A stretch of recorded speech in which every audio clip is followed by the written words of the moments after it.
Welcome back, Cigar Talk. I'm your host, Rob Jones. We have Bryant Falconer, co-host, in the studio. What's going on, brother? How you doing? I'm doing great. I know you are doing fantastic. Yes. You showed up here like Mary Poppins. Sure did. I mean, you were like floating. No umbrella required. You were just floating on in here. Tell everybody what's going on. Man, I walked in the door late. And the reason why was because my granddaughter was born. Congratulations, my man. Yes. Very nice. Man, go ahead, tell everybody the name. Alana Elise Falconer. Falconer. Yeah. Another Falconer. Yeah. Ooh, that clan is growing. I'm going to be quiet because, yes, it is. It's exploding. It's exploding. It's getting larger by day. And you're getting older. Yeah. I'm thankful for that. Yeah. Because it could be the converse, family getting smaller. Yeah, and he's not here. Right. Well, that's awesome, man. I gave you a special stick for the night. Tell everybody what you're going to be smoking tonight on the show. I'm glad you let me say it and not you. You know what? I thought about introducing the cigar myself, but I thought, you know what? I'll probably make it to where it's not PG rated, and I know that you would keep it that way because it's a cigar. Yes, it's a cigar, and it's the Lost and Found series from Robert Caldwell, and this one's called the Swollen Cock. The Swollen Cock. And if you, I hope I didn't say that, rather. Don't get it confused. There's a picture of a chicken or a rooster or something on the bag. Yes, so a cigar. Anyway, it's a beautiful stick, man. It is a beautiful stick, and you see the draw on that. Oh man, I love that. Wrapper is silky smooth. The draw is beautiful, and it's a box pressed figurado. And you know what's interesting? I've smoked a few of these, and I got to say that the wrapper feels like it's thin, but it's ultra tough.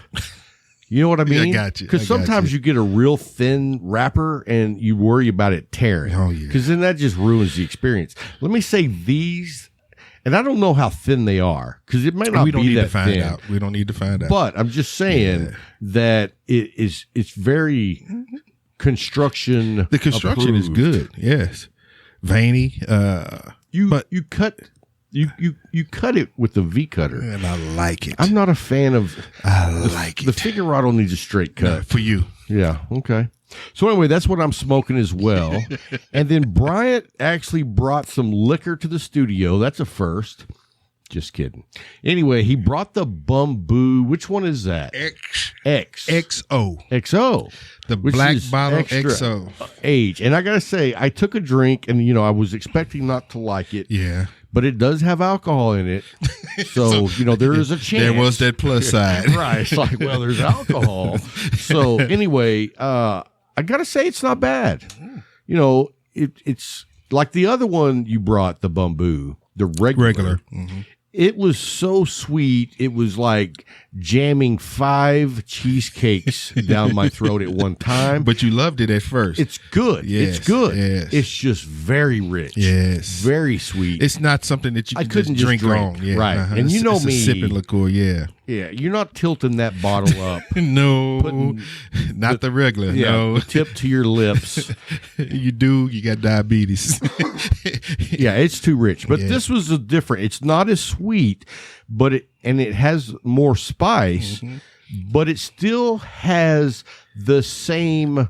Like when you drink this, this came from that. Yeah. Yes. You know what I mean? I identify that this is in that family. And that was impressive to me because they could just do a completely different Bamboo and age it and add spice and make it good. But it actually, when you get that little hint going, oh, yeah, it's like the other one, but it's not. It's not.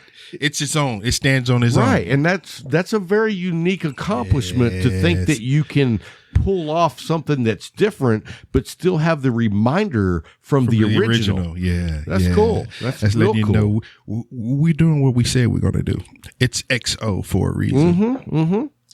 Hey, it's great, man. I'm just... I need to come down. You're still floating on the kid news. Man. I'm just glad everything worked out great because I know you had a little bit of concern. I'm driving by Bryant's house today, and I was like, what's he doing home? Yeah. It ain't his day off. No. And then as we're driving by, and I'm with my wife, so my wife is waving. Could you see me? I know what you was waving. I saw that wave. she couldn't see my wave. I could. So she was waving, and I was waving, and I was like, I wonder if he saw that. Oh yes, I did. Yes, and then I did. My wife said, he's waving us over. Yeah, and in my mind, I was like, "He what the fuck you want?" Hey, no, we had just went and picked up tacos. Okay. We were on our way home. Oh, we need to get home and eat. No, yeah, but she said, let's see what he needs. And I said, he might need a taco.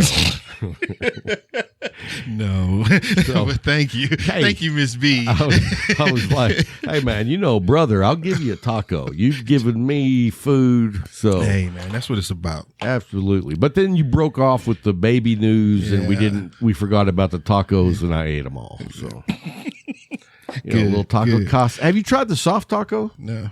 It's good. It is? I'd like the crunchy better, but I was from Taco Casa? Yeah. Okay. And you went to the new one? Yeah, out there on Buffalo Gap. Okay. That's the one we go to usually. I mean, it sucks because neither one of them are close to here. No, they're not. So it's like, and then of course, I drive out there and I drive I go all the way out to 707 and then cut across. So my wife's like, I didn't know we were driving to Vegas. Going to Mexico to get it. Right. She was like, when we got home, she was like, we were in the car for almost an hour to go get fast food. Because you went that way. So, and then she said, and the way you came home was wrong. Oh, because you came down sales. Yeah. And I said, yeah, but if we didn't go down sales, we wouldn't have gotten to see Bryant. And she was like, he would have told you the news when he got to the studio tonight. And I said, it's not about the news. It's about me getting to see Bryant. I appreciate that, bro. Hey. I did because I was like, hey, stop. I could tell you just needed to share the news. No, I had to. My thing was we had to tape. Because if we didn't tape, I was going to be gone. You know what's funny is you said no canceling tonight. Yep. And you know what my wife said as we drove away? What's that? He knows you. Yep. Because, sometimes I'm like, hey, something came up, I got to go. Yep. And you were like, no canceling. No canceling. Hey, so let's talk about our Patreons, the Light 'em Up crew. We want to say thank you to you guys.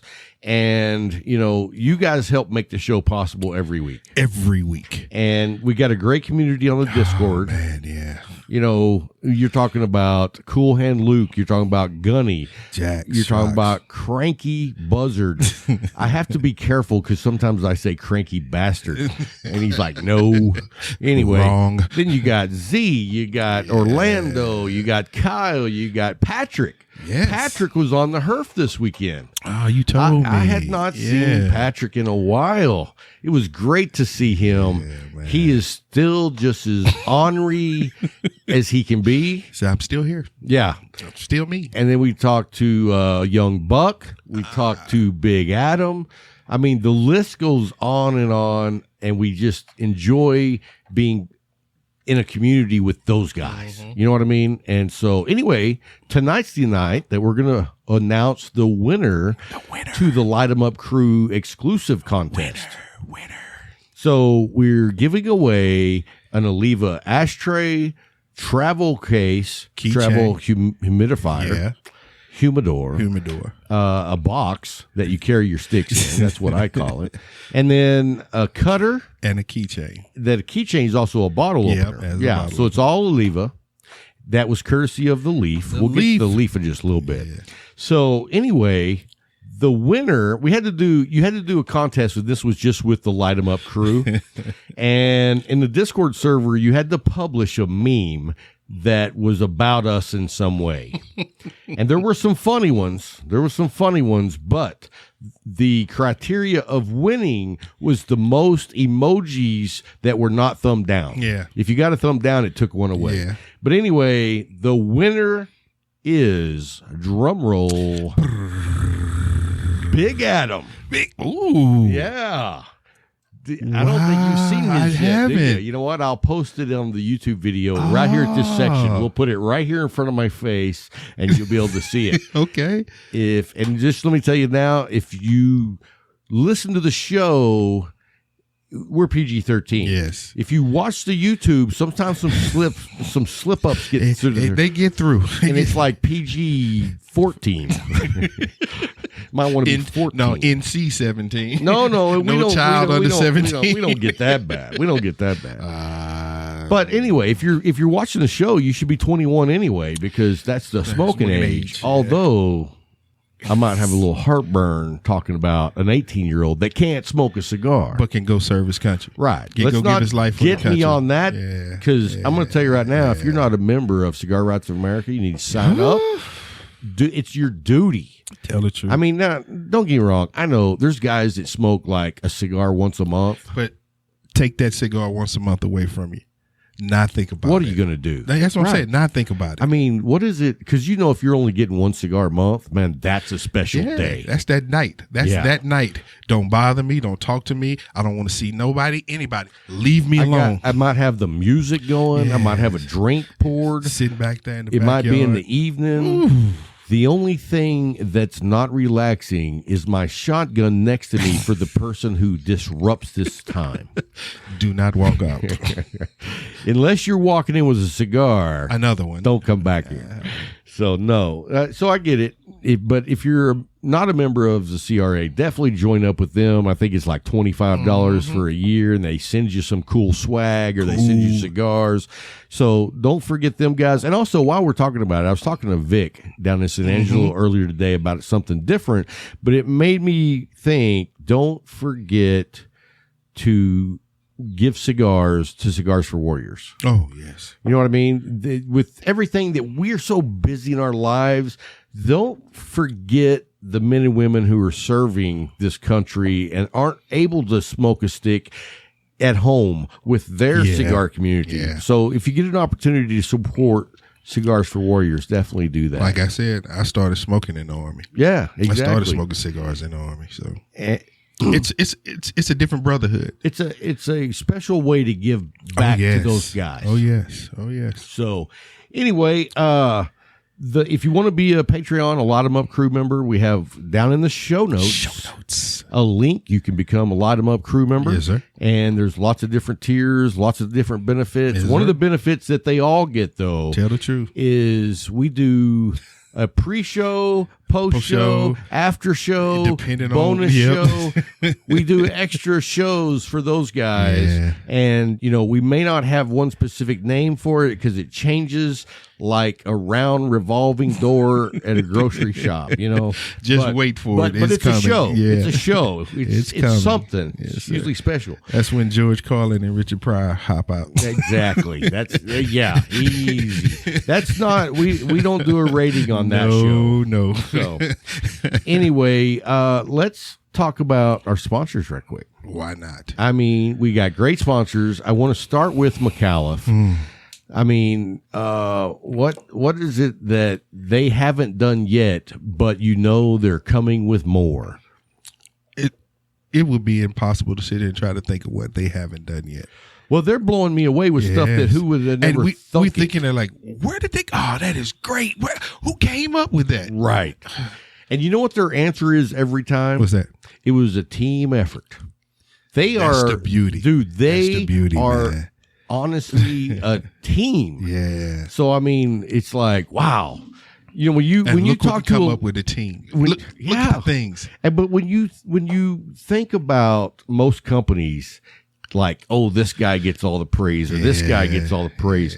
When you try to praise one of them, they don't take it. No, they deflect real quick. Yeah. Yeah, it's all of us. They deflect real quick. It's everybody. And you don't see that at very many companies. But that being said, if you're not a McAuliffe ambassador, look in the show notes, click on the link, go by, and they will send out your own personal challenge coin. Yes. It'll have your own number on it. Yes. And then they're also going to handwrite you a message of welcome to the family.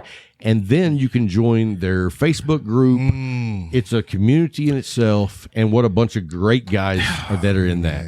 And I mean, they just have this community. When you smoke their cigars, when you become their ambassador, I mean, you are part of that community. Yes. You're part of the bigger community. Yes, sir. And so it's just a special thing.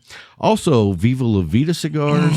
We're a huge fan. We love their blend from AJ Fernandez. Yes, sir. And, you know, both of the McAuliffe and the Viva La Vida is only available in brick and mortars. Brick and mortars. And so we love that about these guys. I mean, they support the local guys. And the local guys take care of us. That's what keeps the community going, is those local guys. Right. Man. I mean, you know, because of COVID, we've expanded into digital herfs, and that's fun. That's great. But nothing can replace walking into a lounge and hanging out and smoking cigars with people you know or people you don't know. Yeah, that's true. I mean, it's just a great experience. Yes, sir. And so that's what the Leaf provides. They provide, well, let's talk about their humidor. They have a huge walk-in humidor. It's like walking into Noah's Ark. The Hall of Mirrors. The 2x2 cigars are everywhere. Everywhere. And you go in there, and one of the brands you'll find is the Viva La Vida. Viva La Vida. Another brand you'll find McAuliffe. is McAuliffe Cigars. So that being said, if you want to take a look and explore the line, Jay at the Leaf will take care of you. Yes, he will. Holler at him. Let him know Cigar Talk told you to give him a call. He'll get you fixed up. I talk to guys all the time. Me too. Dude, I talked to, I believe it was Kyle. I could be mistaken, but when he ordered, or Adam ordered, I can't remember, but he ordered like on a Saturday, no, a Friday, and it came on Sunday. He was like, who delivers cigars on Sundays? So anyway, have to ask Jay if he actually drove them up there. What was that old Wells Fargo? He hitched up the wagon. Was it the Wells Fargo or was it, it's the Pony Express. There you go. Pony Express. Yeah, hitched up the wagons, got his team of horses. Never stops. And I'm rolling. That's right. So anyway, we want to say thank you to all of our sponsors. Say thank you to all of our Patreons. And now, let's tell who we got a special guest coming up here in a little bit. Talk about it. Dude, I want to welcome to the show, and I will here in just a little bit, but I'm so excited to announce that we have today David Garofalo. Dude, David is a pioneer. He's an entrepreneur. Man. He is a forward-thinking genius. I mean, dude, who thought about doing a cigar podcast back in 2010? Nobody. You know what I mean? And I mean, that's Keith Sweat. Nobody. Think about this: the amount of podcasts back in 2010. There was like a lot. But nowhere near. But now you look at today and you're just like, that was the beginning. Wow. Yeah, that was the Flair Flintstone times. Yeah, I mean, really, the podcast industry has become like the internet. Yes, you know what I mean. Yes. So it's like, dude, David, and plus, man, he is a great storyteller. We'll save it for the interview. Anyway, I'm just excited. They got to hang out with him for like an hour today on a Zoom meeting, and that's where the interview comes in. We'll put that in here shortly. But anyways, fantastic, fun interview. Love that guy. Anyway, let's do our pick six. Yes, sir. I'm going to let you go first. For real? I'm not going to hog all the attention. Okay. Well, we're going to start off this week, not in any set order, but my first one's going to be the McAuliffe Grande Bold Nicaraguan. Oh, nice pick. Right. Connecticut broadleaf wrapper, Nicaraguan binder, Nicaraguan filler, the roasted nuts, the cedar. Bruh, I smoked that today. Nice. I smoked that today. Very nice. And when I say my lunch hour turned into a smoke fest, I was sitting out there in the truck, and I was like, man, I don't want to go back in there. Dude, I'm enjoying myself, man. And you talking about a strong but flavorful, very flavorful profile. No matter which third it was in, I could taste everything, and it just wasn't overpowering me. It was just a very, very slight pepper on the retrohale, but other than that, it was a great stick, bro. Awesome, man. Hey, you're passionate about that one now. My number 2 was it came with my Monte Cristos. Oh, okay. It's a Monte Cristo Afrique Select Kubwa, and it's Kubwa. I heard you say in that whole word, freak. Afrique, not freak. I heard freak. Afrique. And the reason I said it that way is out. it's spelled AFRIQUE. Oh, okay. Afrique. Bruh. Freak. It's a medium to full African Cameroon wrapper, Ecuadorian Sumatra binder.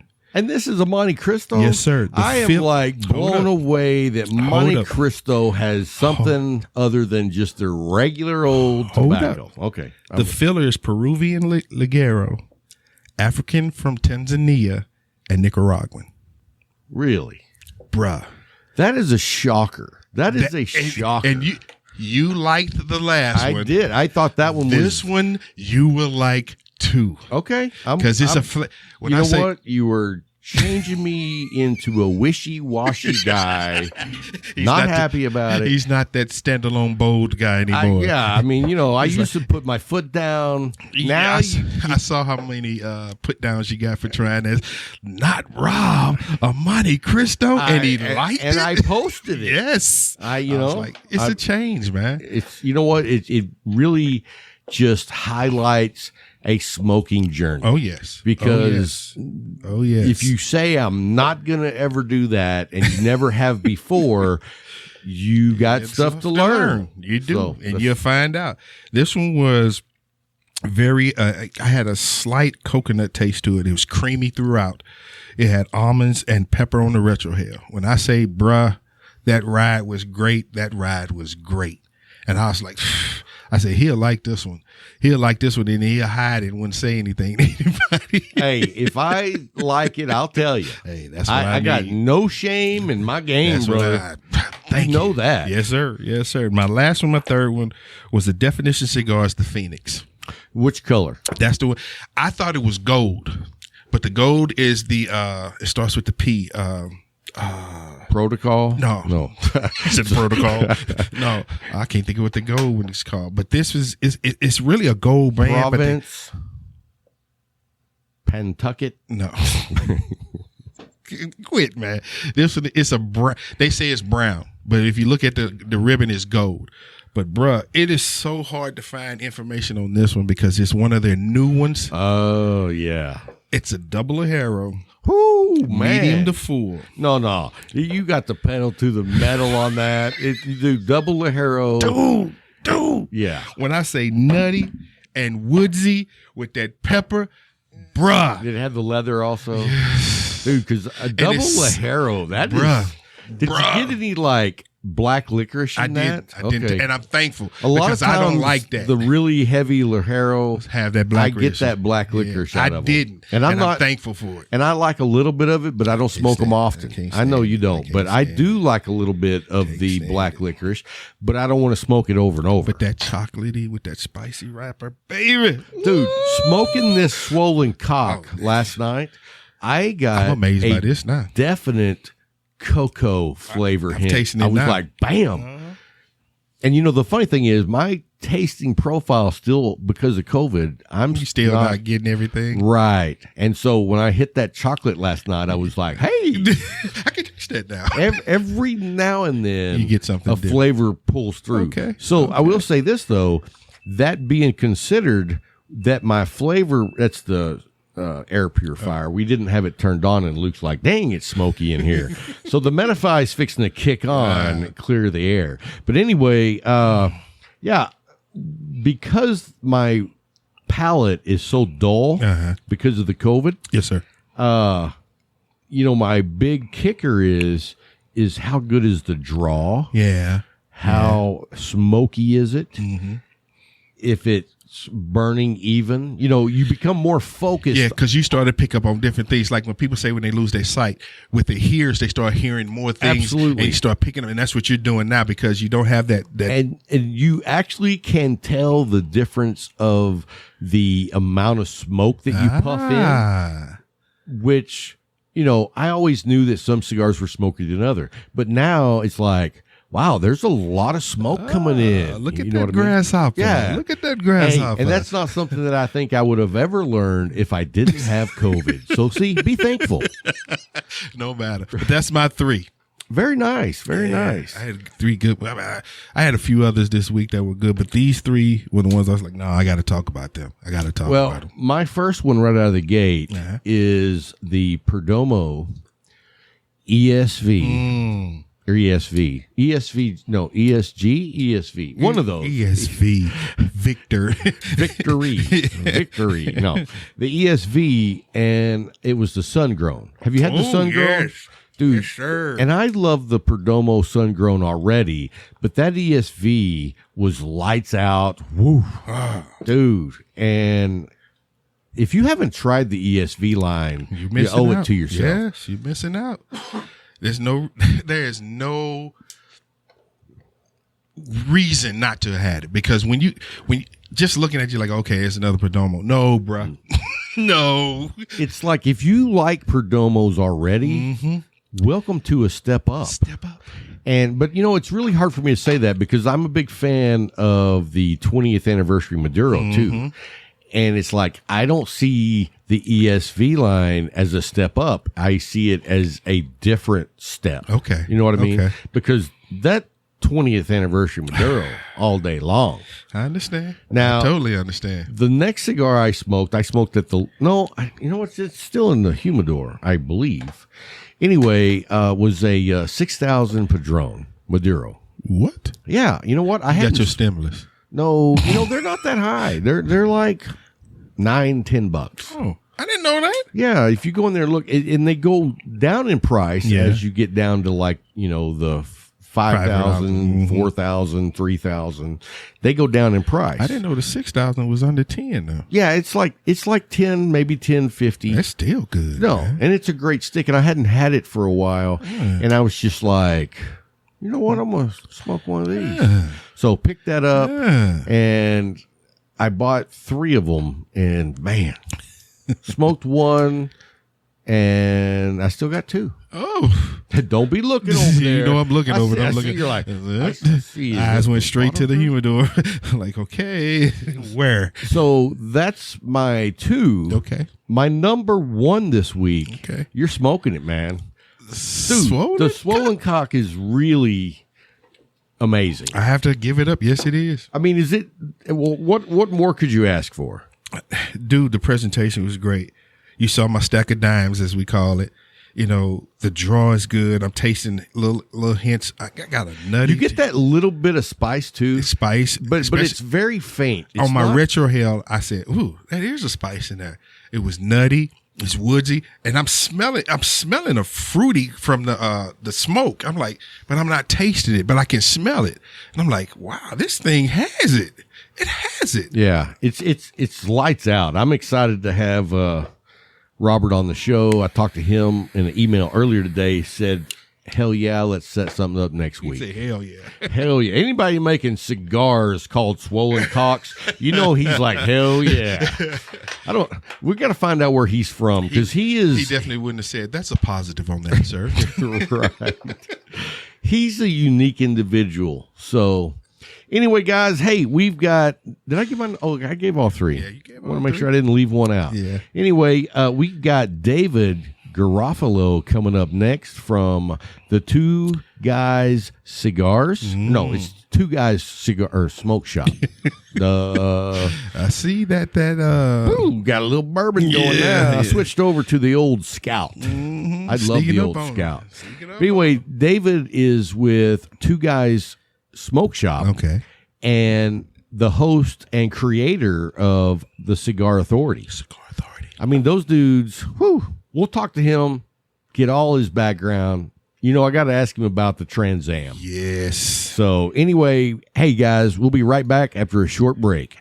Hey guys, we have a special guest with us. We have David Garofalo of 2 Guys and the Cigar Authority. How you doing, Dave? I'm doing great, Rob. Thanks for having me on. Hey, man, I'm so excited to have you on. I saw you on the other night with Dan Thompson, and I was like, if he'll do an interview with Dan Thompson, he'll do one with anyone. You know what I mean? And so I reached out immediately. I was like, that's the invitation I was looking for.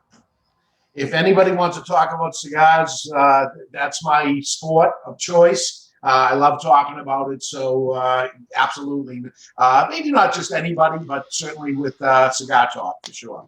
Well, hey man, we appreciate that. That means a lot to us right there. So let's forget about Cigar Talk. Let's jump back into before Two Guys, before the Cigar Authority.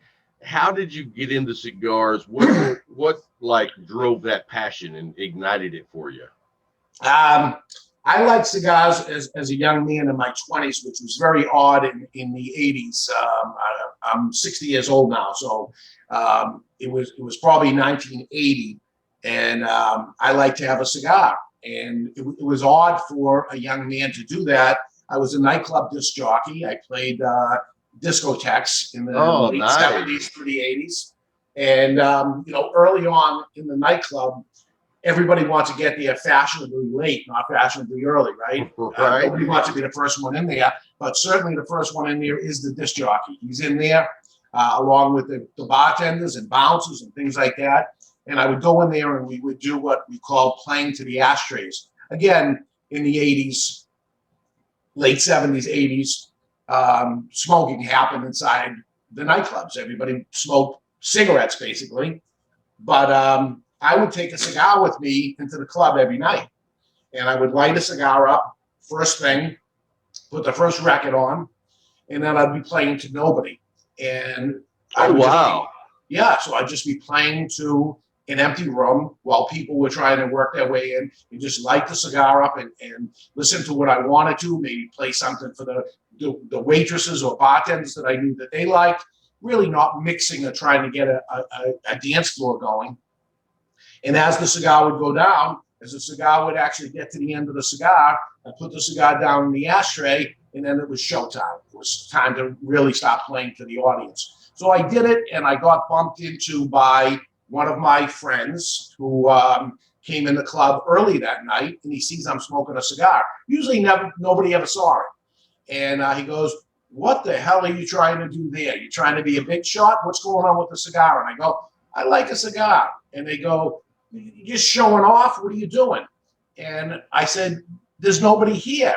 "No, I'm not showing off to anybody. I'm just enjoying a cigar, relaxing before it gets into really showtime." And, I took that business very serious. I was one of the top DJs of the Boston area. No way. At the time. And that was a big time for disco clubs. I mean, absolutely. And I not only just, I took it to another level. I went into bar rooms in those days and asked them what their cover charge was in the club.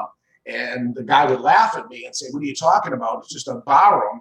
And I say, "Oh, you don't charge cover charge at nighttime?" And he'd say, "No." And I say, "Oh, what kind of entertainment do you do?" And the guy's looking at me like there's a jukebox over there in the corner. And I go, "How about if I turn this into a discotheque?" And he goes, "What are you talking about?" And I said, I'll turn this into a discotheque during the week, and you can start charging people to come in." And as luck would have it, somebody first gave me a shot, and at one time I had 7 nightclubs going on at the same time. Wow. So I put 6 DJs in all of them, and then I'd be in the 7th one. And that was at the height of what it was. And, having employees, other disc jockeys there, I had to be on top of the music scene and know what to play. And it was different in those days. The radio stations would ask the nightclub DJs what the hot songs are. So they would break those songs in the nightclubs and then become radio hits after. Now it's much, much different than that. Oh, yeah, night and day. In fact, I even remember going to some nightclubs where you would hear the new music, and right. Weeks and weeks later that you would start hearing that music on the radio. Absolutely. I get a call from all the radio stations once a week. Also, all the record labels sent me their records for free. Wow. We'd get the records way in advance, DJ copies, and we would have to fill out some information about what we thought of the record and if we played it, what the reaction was and things like that. So I was really on top of my game, loving what it was. But that's really what brought the cigars into my life.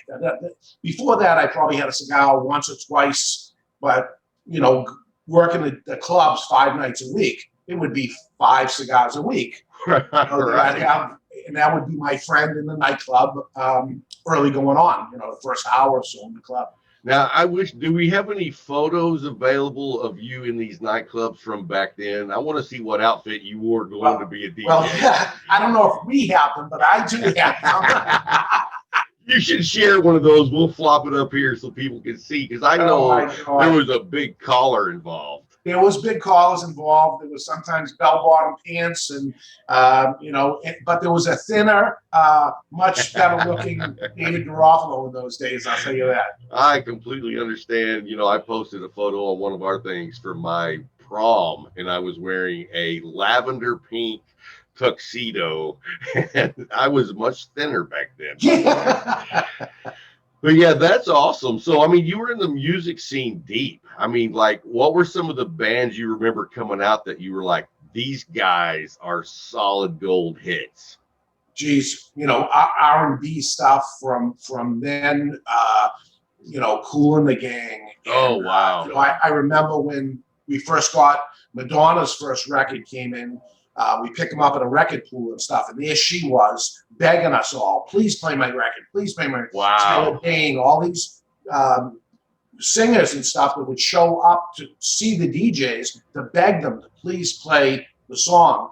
And I would certainly take their records, and then I'd listen to them myself in my home studio that I had set up and listen to it, mark off the beats per minute that it was and see it and figure out, does this have a place? And it would be absolutely not. Then there's, okay, let me take it to the club. And then, okay, I played it at the club. What was the reaction from the audience? And how dare I go deep into the night?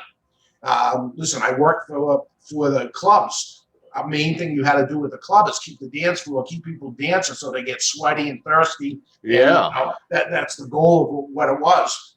And, you'd have to be careful. You certainly don't want to play all the hits and be that DJ either. You want to break music, but at the same time, you're scared to lose the dance floor and then try to get the dance floor back. And, so I would have to believe in the song and say, okay, this thing could be there. But there was many of, I'm the only guy playing this for months.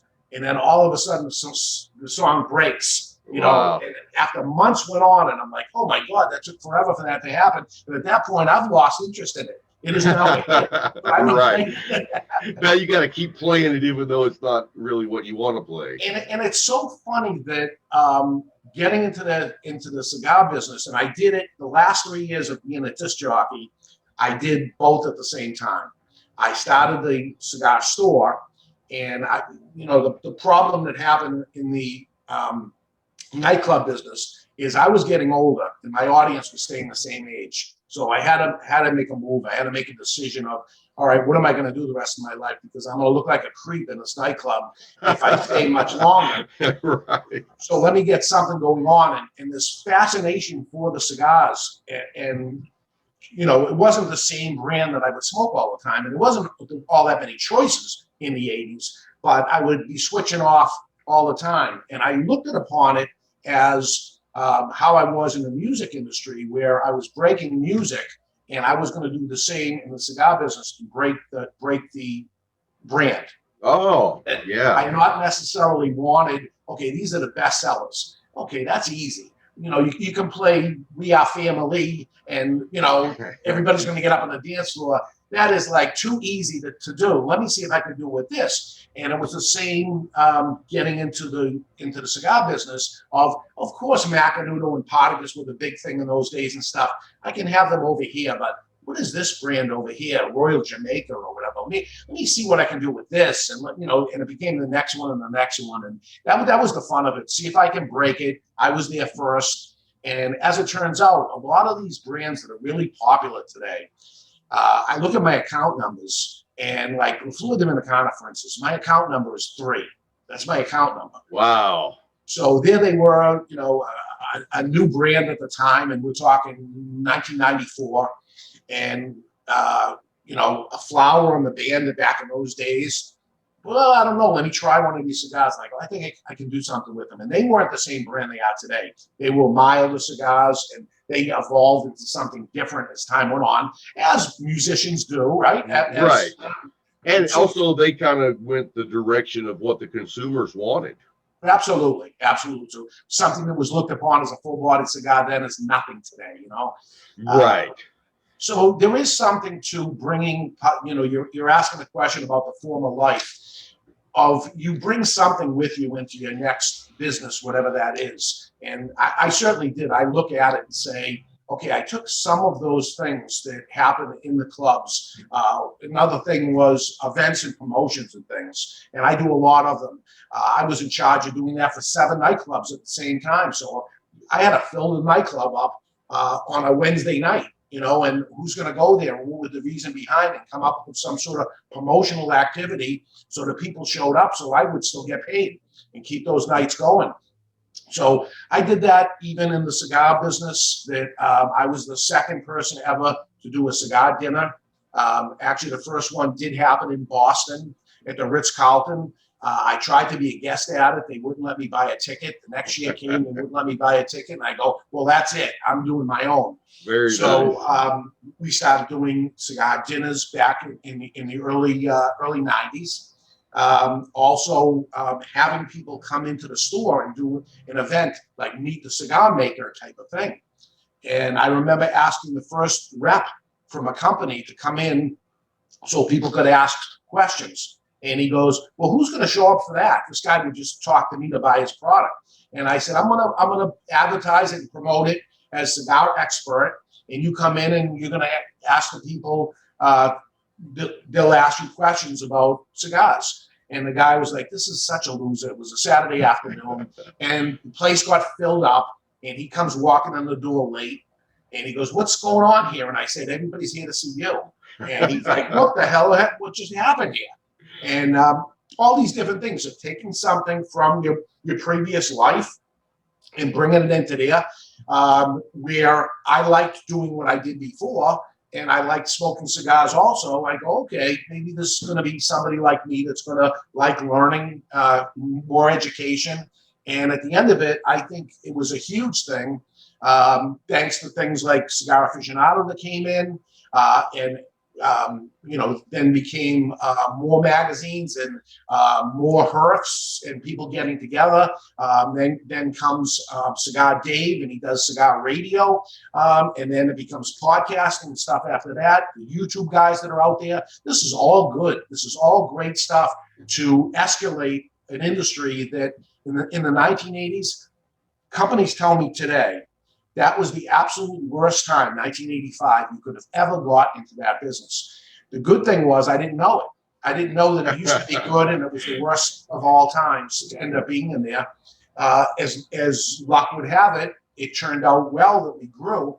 And by 1990, when the cigar boom started to pop, I at least had 5 years experience in this. And I was able to figure out what to do at that point, where everybody was jumping in by 92, 94. Lots and lots of competitions. At least I had somewhat of a foothold in it and got a good grasp. And I would say that based on your story, I mean, I know you're a very modest guy, but you didn't just join in and ride it out. You actually were part of the boom. I mean, you were doing new innovative things when things weren't done that way, just like you Absolutely. gave an example. So, I mean, look at that now. That is common practice with shops all over the country. So, I mean, that was inspiration to a lot of people. And I mean, dude, cigar manufacturers took notice and was like, hey, we got to get other people to start doing this. So, I mean, you weren't just riding it out. You were part of the change. Absolutely.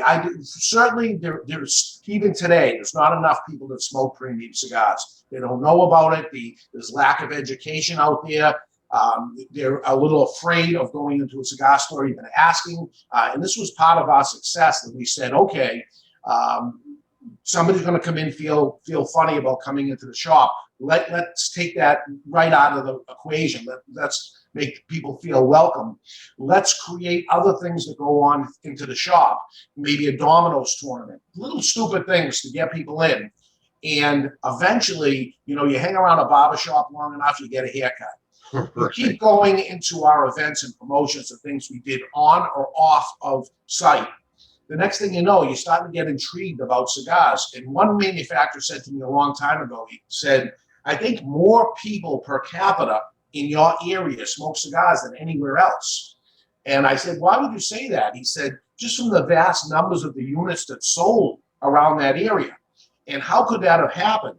He said, I think you created cigar smokers. Yeah. You turned a regular person into a cigar smoker. And I said, I don't know about that, but I guess the numbers don't lie.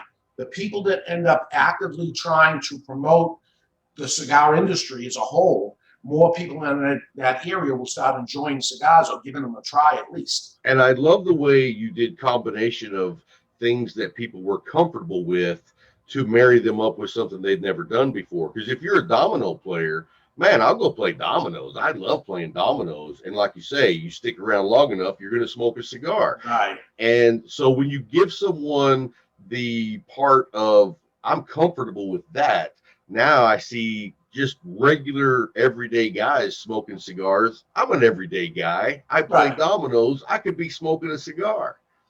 And in downtown Boston, the area where I grew up, where we put our first store, the cigar shops were very different than that. It was more of an uppity thing. You walk, especially a young man walking in there, they looked at me like, what are you trying to steal something? Or you don't know what you're talking about? And how dare I even ask a question of, hey, are these mild? Or, how is this cigar or something? I don't know what I don't know.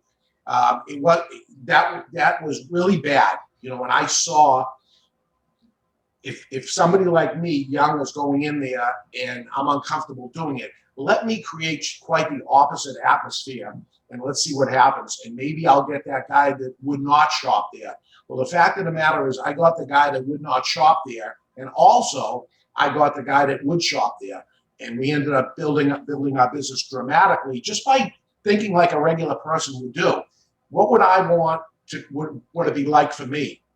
So all these years later, people say, I'm 36 years now retailing, and they say, you ever going to sell out? What are you going to do? And I said, this is where I would go if I didn't own it. Absolutely. And the great thing is I have a key and I can go home when I want, and the guys that work here do what I say. So I don't want to give it up because this is where I would go, and then they would tell me, oh, it's time to leave, or, I can stay as long as they want. Right. That's the only downfall at my lounge is they do close. So you have the benefit of saying it's not closed until I say it's closed. That's right. That's right. Yeah, that is awesome. And I love the fact that you were in the business before. It's like the old country song, I was country before country was cool. Yes. You were in cigars when people came at you and said, what do you think, you're fancy? Right. And now you taught people it's not fancy to smoke cigars. It's enjoyable. It's a community of people that we all share that bond together. And I mean, man, hats off to what you've done in that sector. It's awesome, and I do what I love, and it's as simple as give them the question they're asking for. If they're asking for a place to be able to sit and have a cigar and talk with their friends, give them that. It's that simple. And I figured in those early days, let me tell you, we're Two Guys Smoke Shop because there were no cigar shops in 1985.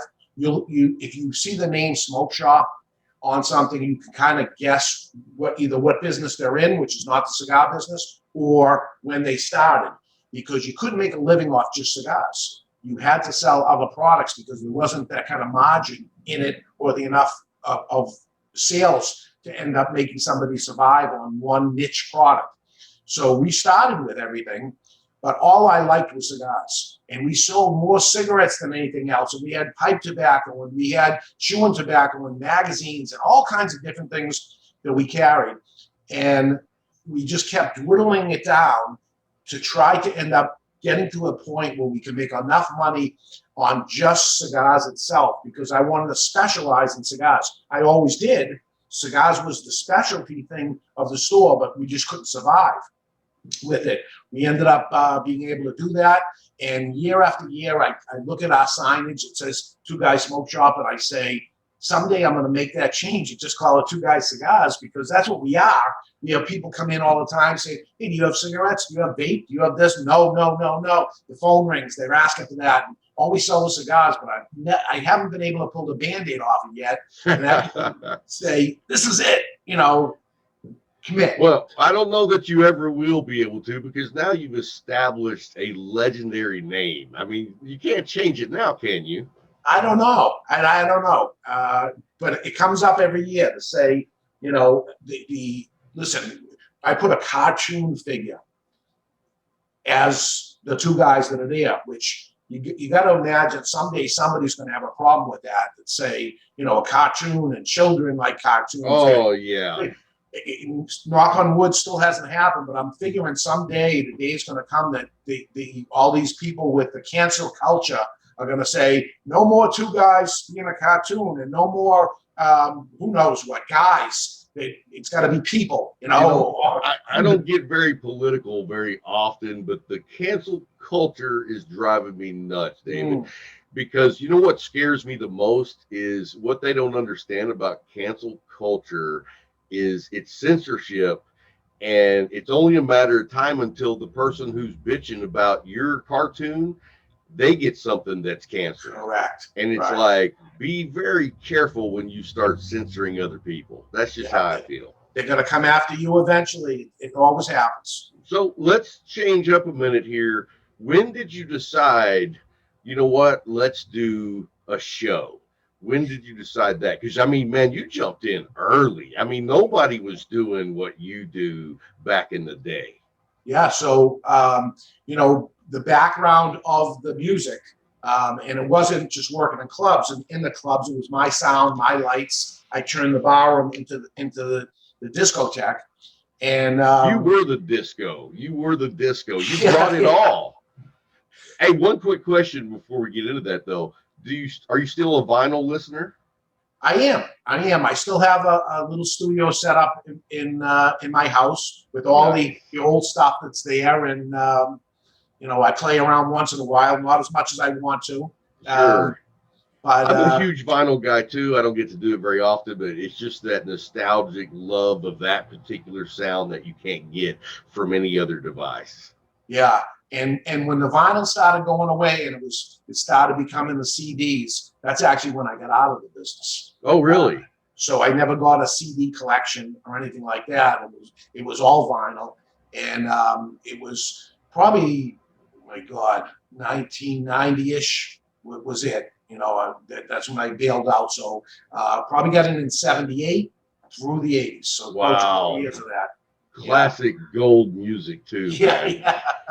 So changing into the podcast business, you were, in the music industry, so it was a natural transition for you. But I mean, you had to have like a big idea of where digital media was going, because I mean, there wasn't all these platforms like we have today. No. So one of the customers that came in that I would talk to now and then was still a disc jockey. So I saw him somewhere, and there was his disc jockey setup, which was a laptop and a couple of speakers. And I used to have a trailer attached to a van because the equipment and the bass cabinets and the amount of vinyl that you had to carry and all that stuff. And I would always joke with him and say, you have no idea, until you kind of broke a couple of bones and, carrying stuff up stairways and stuff. But where he was a disc jockey, my daughter actually said to me in 2010, 14 years old at the time, she said, why don't you get on social media? And I said, well, how do you do that? And she said, I'll do it for you. And she set up a Facebook, I believe, at the time, and said, here's how to do it. And if there was anything else out there. And I put a couple of things on there. And then I see her a day later or something, and she says, well, you're not talking back to these people. And I said, well, how do you do that? And she shows me. And so I talk back, and then I put something on. And then a day or two goes by, and she says, you're not talking back to these people. Look there's a whole bunch of things after you did. And I said, well, I wrote something else after that. I got to go back to what I wrote the day before that. And she said, yeah, you got to get engaged. And I said, this thing is going to balloon into a giant amount of, how could I possibly follow all this? Another job. yeah. She said, this is being social and this is how you have to do it. And I said, I can't even, 3 stores, online business. I got a lot going on. I don't know how I could possibly do it. So I'm leaving the next day for some third world country to look at cigars. And I go to the airport newsstand that's there. And I'm looking for a book on social media so I can learn something while I'm doing this traveling. And I get this book on social media, and it's showing all the options of social media. And one of them was podcast. And I'm like, podcast, what is this? And I'm reading this thing on it. And this guy from MTV, who I knew who he was, is the one that created this thing. And I'm reading it. And I said, wow, then it just gets recorded. That's it. I don't have to engage and follow back to it. It's there. It stays there. Maybe I can do that. So I get back, and the customer that comes in that's a DJ, Mr. Jonathan, who does the podcast with me still to this day, I said to him, hey, you know anything about this podcasting thing? And he goes, what do you want to know? I said, can you put one together so I can do the thing? And he said, absolutely. I said, all right, let's get together on Wednesday and see if the thing works. He said, okay. And he told me years later that he knew nothing about it. And then it was the crunch to try to figure out what he could figure out by the time he saw me on Wednesday. But we did a little practice thing to see if we could make the mics work and how it would work. And then said, okay, tomorrow it's going to begin, which was April 1st, 2010. And we got together, and he was the producer. I don't know if he even spoke, but he was working the board. I got a buddy of mine to jump in with me, and we started the Cigar Authority. And that was next week will be 11 years. And I know I guess it was a year ago, you hit 1,000 episodes. Yes. So and that's just the Cigar Authority. That's not any of the other shows. That's right. We have never missed. We've actually done more than one a week. Now we do an after show after the show, and so there's actually 2 a week now. That's been going on for a few years, plus special episodes and all that, and never missed an episode. That actually maybe time is time. People can put in the time or whatever, but consistently to not skip over. I'm kind of proud of it, because consistency is a big thing in business, period. Yeah, that is amazing that you have that many episodes and you never miss the week. Yeah. We are small. We are just like at 125 episodes, and the only week we didn't record was the week I got COVID. And during that week, I released an after show instead, so that the people would still get a show. Good. And what we didn't realize is how the after show is nothing like the real show. And so some people who don't listen to the after show might have never listened to us again. So absolutely. But consistency is a big thing about any business. And I consider the Cigar Authority a business in itself. The whole idea of it is for education to the consumer, to help, and not knowing in those days that it wasn't going to be just the people around us, but people all around the world. Right. End up listening, and it helps everybody. Education is good for the cigar industry. The more somebody knows about the cigar industry and takes away all those lies that are told about the evil of tobacco and the evil of cigars goes away, more people can enjoy it. The more you hear about different brands, the more you talk about it, you make new friends. I've met people that met each other through the Cigar Authority, and they're friends with each other because they both listen to the Cigar Authority. I'm like, holy God, it transcends all cultures. I mean, because you have that bond, you guys have built relationships. I mean, man, look at all the people you've had on your show. I mean, just those people relationships and extending out to their friends. I mean, it's just one of those things that's mathematically exponential. It's like the old 7 connections. That's right. What was his name? Kevin Bacon. I mean, you've touched everybody in the cigar business one way or the other.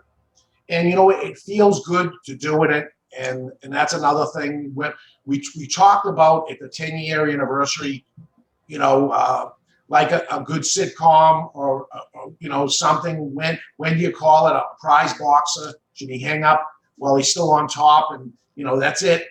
Let's let it go. And we seriously talked about it because we said we had a good run. There was nobody there with us at the beginning. So now there's a whole bunch of people that are in there that, frankly, smarter than me, do a better job than me. So now it's escalating up. We got some great guys out there doing, and girls doing great shows. Is it time for us to hang it up? And hey, remember those guys? They were good. They were fun and entertaining and informative, as opposed to as we start going down, you know, and leave that legacy of, oh my God, those guys are horrible. I don't think that you guys are ever going to go down. I think you're going to burn out rather than fade away. Well, we'll see how it goes, but it gets a discussion each time. Barry, it's a lot of time. It's a lot of time. People don't understand. Yes. And I mean, as much as you guys do, you're running 3 cigar shops and you're running the Cigar Authority and the offshoots of that. Where do you find the time, man? You're 60 years old. You're putting in long days every day. I work every day. I love it. It's always been, I've been the workaholic guy, but as I said, if I didn't do this, if I sold out, I'd be hanging out at the cigar shop. So I might as well own it because this is where I'd go anyway. This is where I feel most comfortable. I love cigar people that love cigars. I connect to them automatically. And this is, you know, back in the day of somebody's in a stadium smoking a cigar. Where am I going to sit in this ball field or something? I go near where the cigar guy is. It seems I'm connected with him for some reason better. You know, are there good and bad and everything? Yeah, but for the most part, I would say cigar people, I don't know, there's something to them. And that doesn't matter if they're a lawyer or the trash collector. It doesn't matter what they are. They love cigars and I love cigars. There's something for me to discuss with them and talk to them. We're kind of like-minded for whatever reason that is. Absolutely. You know, it makes me think just before COVID, and I used to travel quite a bit, you know, you stay at a hotel, you go downstairs, you go outside, and sometimes they have a little smoking area, and I'd light up a cigar, and almost every single time a guy would sit down and be like, oh, I love cigars. And next thing you know, I'm giving him a cigar. And then we hang out and talk for an hour and a half, 2 hours, and we're complete strangers. And it's like, what other community can you do that in? Absolutely. And that's why I say to when I'm fighting with Congress and the state capitals and anything, I say it's very, very different than another product. That happened to me 1,000 times, that I'm outside someplace smoking a cigar away from everybody, and all of a sudden there's this one person that comes, graduates his way over and says, oh, I like a cigar. What are you smoking? And I get an extra one. I make sure I have it and pull one out on them, and I make a new friend. And it happens so many times that imagine the connection is rolled up tobacco leaves that I don't think there's another product. There's nothing out there that would make somebody go over to another person to have a conversation. You know, hey, what are you smoking? You know, yeah, and then hang out. Yeah, I can't think of that either. Now, I did want to touch on the Trans Am. Yeah, I know you have a love for the Trans Am. How did that come about? Was that the car back in your day that you wanted and had, or you weren't able to get? It's the one I couldn't get, but there's been many of them. And as good fortune has come upon me, I did financially very, very well in this industry. I owe a lot to it, but I have been doing that for many, many years, of buying something that I always was interested in and couldn't. Back in Trans Am day, that was 1978, 76. Smokey and the Bandit. Right, whenever it was right around there. I wanted the Trans Am. There's no way I could afford a Trans Am. Although I did have a 69 Camaro. Oh, nice. In 1978. So, yeah, because those cars were cheaper then. Yeah, you know, it was a few $100. I was in high school in the mid 80s, and it was cheaper for me to buy a 72 Chevelle than it was to get a Z28 Camaro. Yes. And so I love the Chevelle. I wouldn't have wanted any other car, but it's funny that those cars were cheaper than the current, Yes. Z28, Camaro, Yeah. Trans Am. And so I fell in love with the muscle cars. And so what other cars did you fall in love with? So it was all things that I always looked upon and said, okay, someday I'm going to get that. Someday I'm going to get this. And I turned it into something where I don't have to store all these cars, because I buy these automobiles, I hang around with them for about a year, and I give them away as a gift. Wow. Every single one. And I've done a Rolls Royce. Wow. Bought a Rolls Royce, drove it around for a year. What year was the Rolls Royce? Rolls Royce was 80s. I went, maybe it was an 85, the year I opened the store. Because the 85, that was the pinnacle of what we thought high class Rolls Correct. Royce was. Correct. That grill that they had on the 85 was amazing. Yeah, this was a silver spur. And, when some, at the time, probably, I think the sticker price on it was over 100,000 in 85. And if you can imagine what that is, and then got it for a fraction of the price. But I got a 1933 Cadillac Fleetwood. Wow. And it was a limo style. I did a DeLorean. I bought a DeLorean, Back to the Future. A Hummer when they first came out. The big Hummers. Oh yeah. All these different things. And I said, what am I going to do if I end up getting this thing? And then I need garages and I need all this stuff. So we do a thing called our anniversary party every year, where we give away elaborate prizes, and we get all the manufacturers to come in, and we have a sit-down dinner, very elaborate, 500 people, and there's a prize at each one, a door prize, and it's one of these things that happen every single year. Well, I remember seeing the giveaway for a Trans Am, and I was just like, holy crap. Yeah. That is an iconic, beautiful masterpiece of a vehicle. And I have to hire somebody to end up finding these things for me. I have the ideas of them, and it's somebody that knows that it's in good working condition and stuff. And they go to the auction and they give me a call. They say, "This is the one. How far do you want to go?" And then I watch it on the screen, and I watch it. He calls me up and he goes, "That's you. You got it. Wow. Okay. Now do you want us to go over it and see what's wrong? The air conditioner looks like it's messed up. Yeah, okay, fix that." So then you add all these things to it. So when we give it away, it's never been in better shape, but they're always in really top shape at that point. But I get to play around with it for a while, drive it around, show it off, and say we're giving it away. And then that next year, there it is as an item to give away, and tax-wise, it works out because I bought it and gave it away, and it yeah. So my question is, when you get these cars, do you smoke cigars in them? I do. Good man.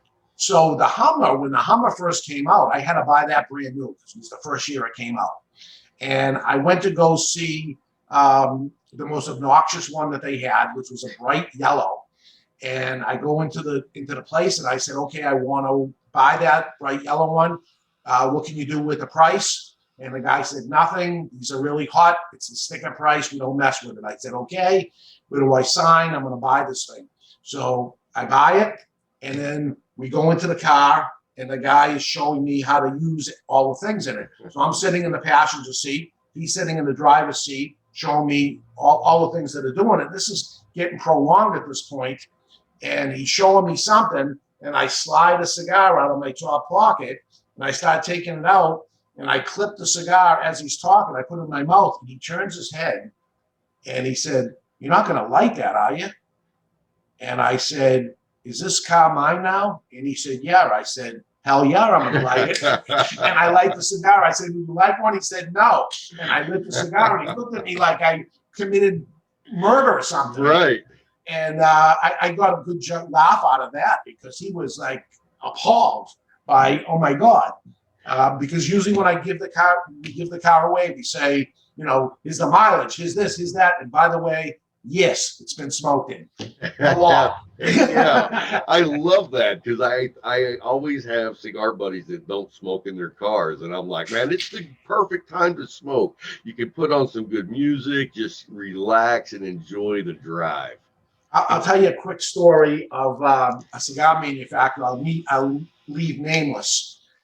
He was coming up to Boston, flying in from Florida, coming up to Boston and do events in the New England area. And one of them was going to be my store. So his rep that handled the New England area was picking him up at the airport and then taking him to the event. And the first event actually was my store. So I got the story firsthand as it happened. So the rep picks him up at the airport and grabs his bags, puts him in the trunk, gets him in the car. Guy gets in his car and they start driving. And the manufacturer, the owner of the company, slides a cigar out of his pocket and starts taking the cellophane off it. He clips the cigar and the rep said, "Oh, I don't smoke in my car." And the manufacturer said, "That's okay. You don't have to." And he lit the cigar. Exactly. So the rep is like, "Oh my God, the guy lit up. I've been driving this car for 3 years, never lit a cigar at once. What am I going to say to him?" I said to him, "I don't smoke in the car." He said, "Well, you don't have to." And he lit the cigar and smoked the cigar himself. He's telling me the story, and I go, "So what are you going to do now?" He said, "I'm going to start smoking the cigars in my car." After 3 years of being a cigar rep, he didn't smoke a cigar in his car. And the rest of the time to this day, he smokes cigars in his car, different manufacturer, but smokes cigars in his car. So the guy actually did him a favor. Yeah, he gave him permission to smoke in the car. Right. That's awesome. So let me ask you this. What do you see over the next decade for you? I mean, you're doing what you do. You've been doing what you do since the 80s. I mean, even though the DJ was different, you're an entrepreneur at the heart. You're a workaholic at your heart, and you're a cigar smoker at your heart. Yeah. What else do I have to do? And I've had financial guys approach me and talk to me, along with lawyers and accountants and all that. They start looking, you look at your retirement. Are you all set? Do you have all your trusts and all your things in order? And then it becomes, okay, you need a 5-year plan, a 10-year plan, when you're going to get out, you got to have some sort of who's taking over, how is this whole thing going to happen? And talking with all of them in many, many hours and hours of trying to figure it out. The answer is, and I think they all agreed with me, is this is where it ends. Exactly where I am right now at the desk. That don't I deserve it? Don't I deserve to not have I got to get out. I don't want to get out, but I have to. I don't have to. Maybe it'll be somebody doing some day-to-day stuff if I'm starting to lose my mind or whatever's going on to do it. But right now I'm sharp. I'm only 60. I'm 60 years old, and I'll tell you, my arthritis in my hands feel like I'm 60. Short of that, I'm a young man in my head. I still feel like I got a lot more to go. I love it, and I don't want to stop doing it. And I think if I stop doing it, that's when I'm going to start feeling bad and start getting, lose my sharpness to it. I want to stay young, and I want to change with the times, which is another big thing that happens to some of these people. I've seen them all. When I got in, these guys, unfortunately, I look at old pictures. A lot of these people that were my mentors in the industry passed away. And, I idolized people like Jose Padron, 91 years old. Last week of his life, he was working in the tobacco fields, grounding tobacco because he loved it. Avo Yavazian, still marketing and promotion and doing what he loved. Even though he sold the company, he was able to stay on till he was in his 90s. That's what I want me to be. And if I can only live to my 90s, I still got 30 years to go. So I got plenty of time if that's the case. The problem is living into my 90s. I don't know. I'm with you. I'm 52, so I'm not quite where you are. But, yeah, I feel the same way. My mind is still working like if I was 20. And I don't my wife is always telling me, how come you don't ever just take a weekend off? I can't take a weekend off. I have a regular full-time job, and I can't wait to get off that job so I can work this job. And, I could never think of myself as just taking it easy. Yeah, yeah. And, maybe a good thing. I think of it as a good thing, but some people feel sorry for me that this is the way it is. Why don't you have a hobby? Why don't you do it? I said, I do have a hobby. It happens to be the business I'm in. Right. I feel bad for you because if you love playing football, watching football, wouldn't that be nice if that was your job? But it's not your job. You got a regular job and you love watching football. Well, I love being in the cigar industry, and that is my full-time job. So don't feel bad for me. I couldn't be happier. Now, I'm going to ask you if you know somebody. You may not, but I would be surprised if you don't. Do you know who Gary Vanderchuck is? I do. I followed Gary V when he was working for his mother and father's wine store. Wow.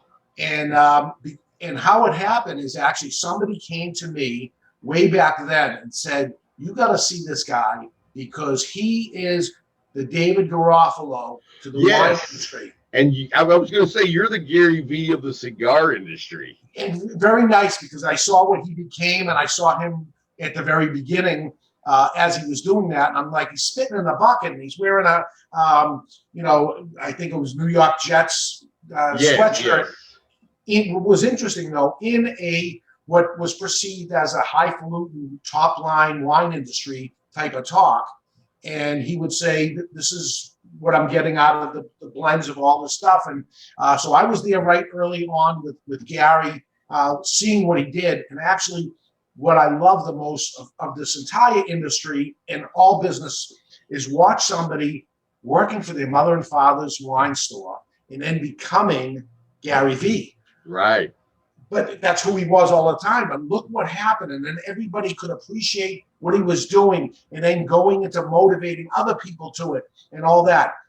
And the same goes for a little guy getting in the cigar business. And he starts out and showing me his stuff. And Dave, I'd love you to try a couple of things. Okay, let's see what they do. And then watch them grow into operating out of their garage to, okay, I got a little teeny little place. The next thing you know, they got a factory. And the next thing you know, they got their own farms. And, I saw this with Nick Perdomo and his wife. When they first started out, they were operating in the garage. And then as it went on, I mean, that guy has done unbelievable. And here I am watching it every step of the way.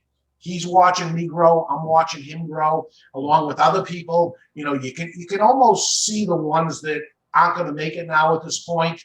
And it's sheer dedication, not willing to quit, give it everything you have, passion.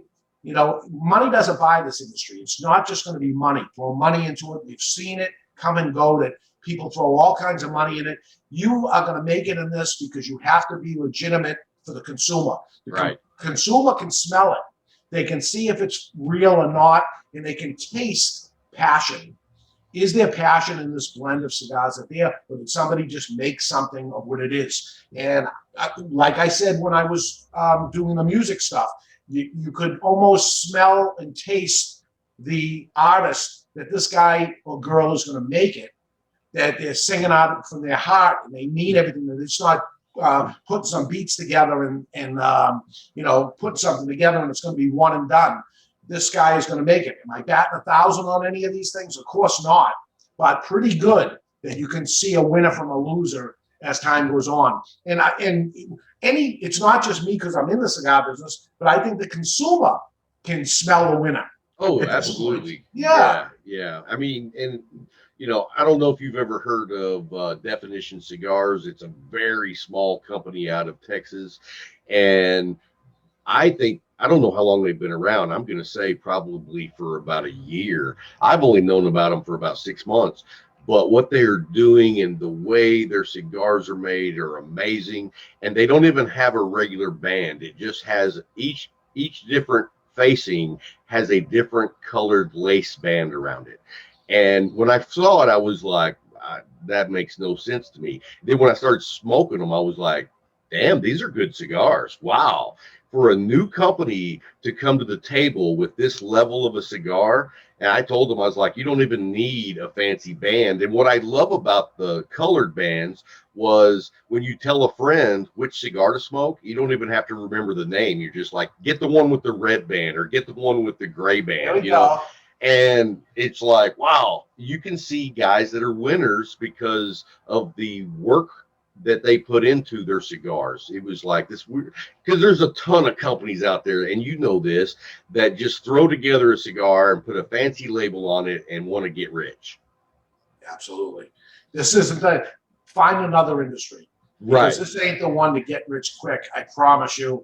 I've said it to a lot of companies that were struggling, and I knew they were winners, and they were close to the 10-year mark. And in this industry, I've seen it happen so often that 10 years in, they become an overnight sensation. And all of a sudden, they've been noticed, and everybody says, "Did you try that new cigar?" Blah, blah, blah. And I know they've been here for 10 years, but they become the overnight sensation 10 years in. If they didn't quit by then, if they didn't learn what they needed to learn by then, usually it takes that long to do it. Certainly, some people come out of the gate and we got a winner. But even in those cases, let's take Steve Saka, Dunbarton Tobacco and Trust. Boom, he comes out of the gate. Oh my God, he's a winner. He did his 10 years in the cigar industry before he put his brand out. That was the golden sauce of what happened there. Nick Melillo, the same thing. That it's many, many years in it, and then it's just attaching your name to it finally at that point. And it just coming out of the gate, and I can think of some of them, and I won't mention that all of a sudden, boom, it was popular. As big as and fast as it goes up, it goes down. It's just one shot. Yeah. It's gone. And especially the industry today, there's a new cigar around the corner every week. You know what I mean? It's not like it was when in the 80s and the 90s when we had our set brands. It's today, there's 1,000 brands for people to pick from. So you got to be putting in that passion every day if you want to be long-term in this game. Absolutely. Absolutely. And you can, much like the music thing that was brought up earlier, you can look at the cigar that's come out there and you can kind of pick winners and losers as soon as they come out, and as a buyer, I have to buy from the stores. I have a guy that's his job of here, but, in teaching him and training him, being part of it, we have to look at something and say, okay, do we get behind this new thing or not? Sample is one thing. We're smoking a cigar. There's been very many great cigars that never saw the light of day. It just couldn't take off. They didn't have money behind them. They didn't have marketing behind them. There's just no way it's going to get shelf space. Packaging is bad. Who knows what it is? The cigar itself is great, and it never can go anywhere. To try to pick the winner and loser, and it's not just for the dance floor. Am I going to lose people off the dance floor? No. Am I going to lose my money? Right. And having the volume type of store, we got to kind of buy pretty deep in order to, have a presence within our store. So when we get on something, there's a lot of homework that's done in advance of it. And that includes the person behind the brand. That back in the day, somebody would going to sell to us and we got to fill out a credit application. Now it's the opposite. Not that I have them fill out a credit application. I look into the company themselves before deciding if we're going to take it on. Because what I've seen is some companies don't have enough working capital behind them. They put a brand out. Next thing you know, if it's not selling, they're forced to go to the online discounter to try to get a paycheck. Once they do that, they've diminished the value of that brand completely. All of a sudden, it's a $10 cigar on our shelf. It's a $3 cigar online because they've sold it off to just recover inventory. The brand is ruined because now I'll never get $10 for that cigar. And you just screwed all the brick and mortars who carry the product on the limited shelf space that they have. And sometimes believe me, it's not from them being bad people and saying, okay, now I'm going to screw the brick and mortar store. They do not have enough financing behind them. And all of a sudden they got themselves caught up in this thing. And those online giants, man, they know how to play it up. They'll call you and they'll be your lifeline. Here, we're going to save you. We're going to save you. And you'll grab onto a shark if you're drowning. Yeah, they're doing it out of necessity. Yeah. So that's what ends up happening. And I try in my business life not to get myself involved with those type of companies that to me look like, it doesn't look like they're going to quite do it right. For the most part, I'm usually right when it comes to it. And sometimes some years go by and then the company ends up poking its head up and it's still there. And they've made some changes that happen. Perfect example is where you heard me on this week. On a show that you heard me on, McAuliffe.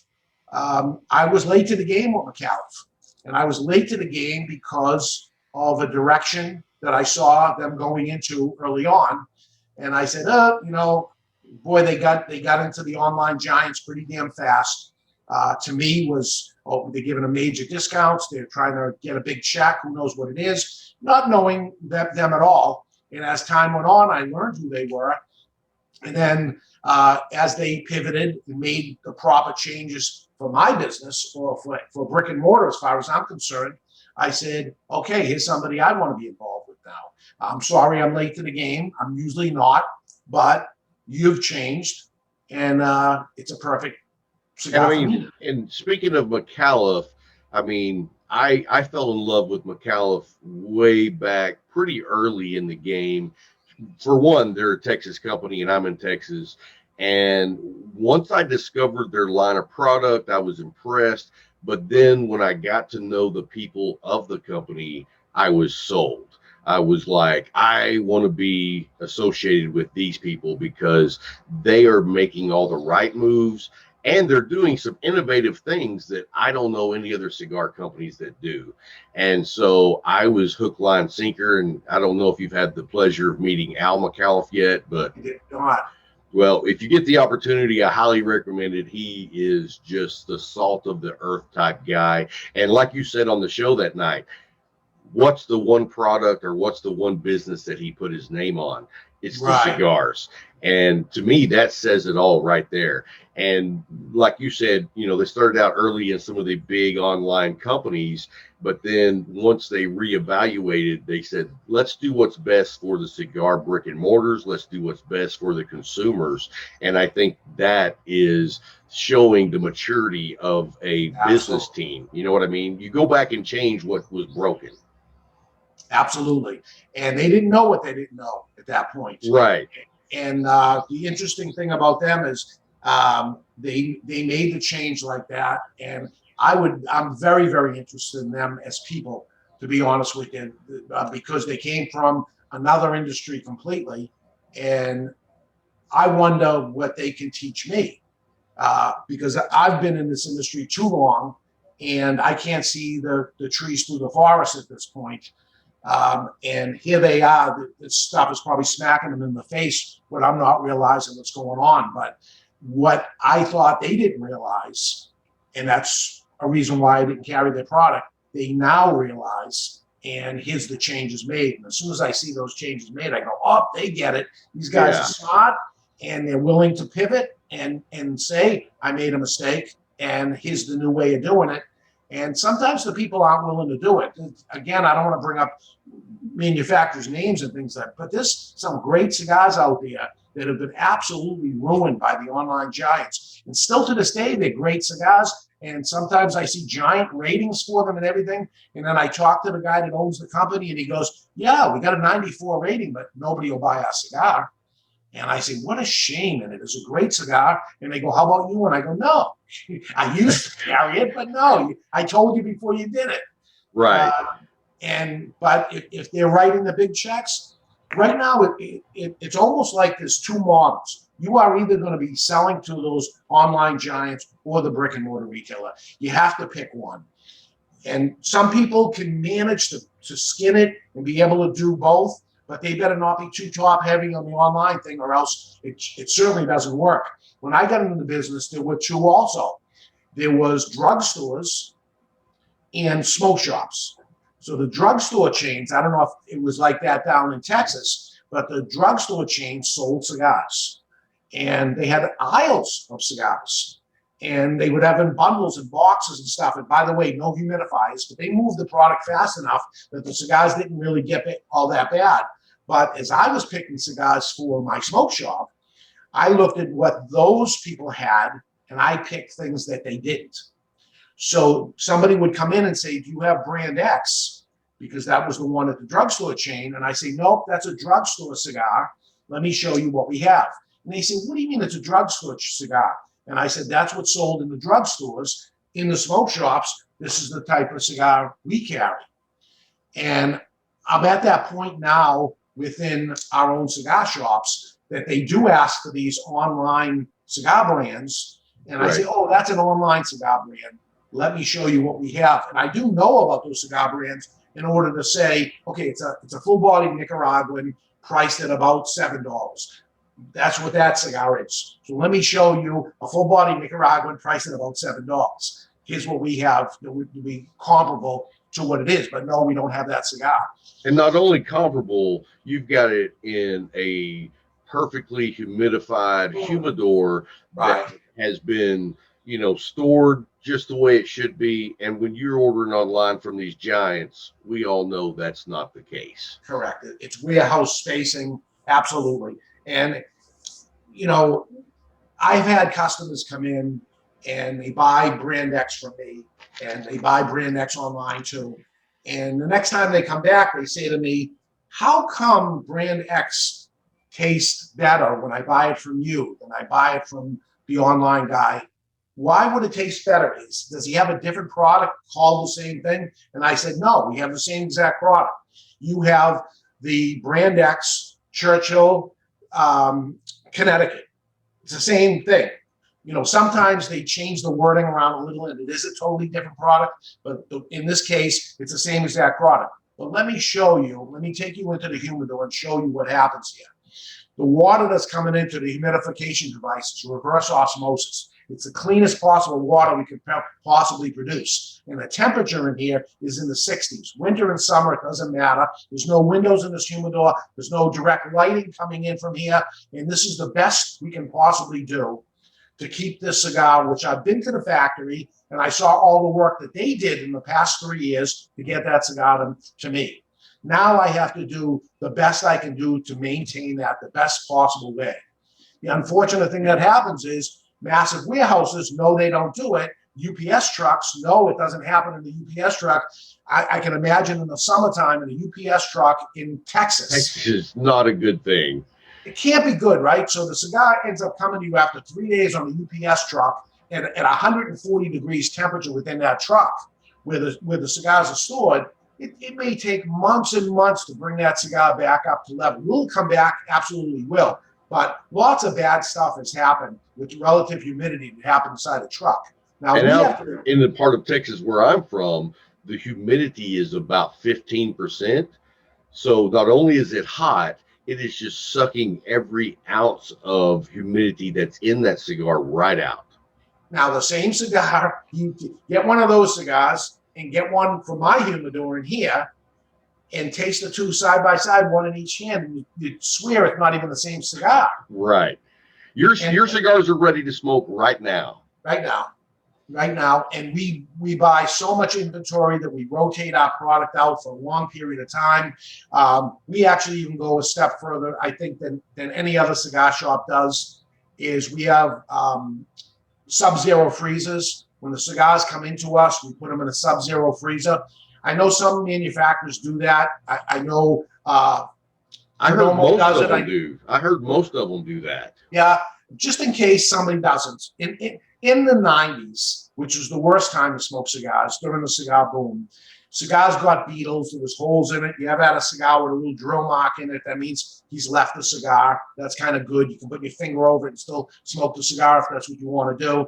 But it was infested. Something happened. This is a living, breathing animal, the cigar. It's tobacco leaves. There's microscopic organisms living on our food as it is on our cigar. This high temperature is going to drive it out. And at that point, we have a problem.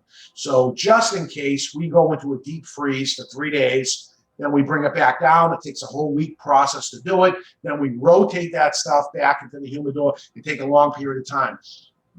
Because of the financial success I had over the years, I'm able to do that. Obviously, at the beginning of this whole career, no, I couldn't do it. But as I did, And as I learn more, each time I go down to these factories, and last year was the first year I've ever missed not going to these factories and seeing it. So it'll be another eye-opening experience when I do again.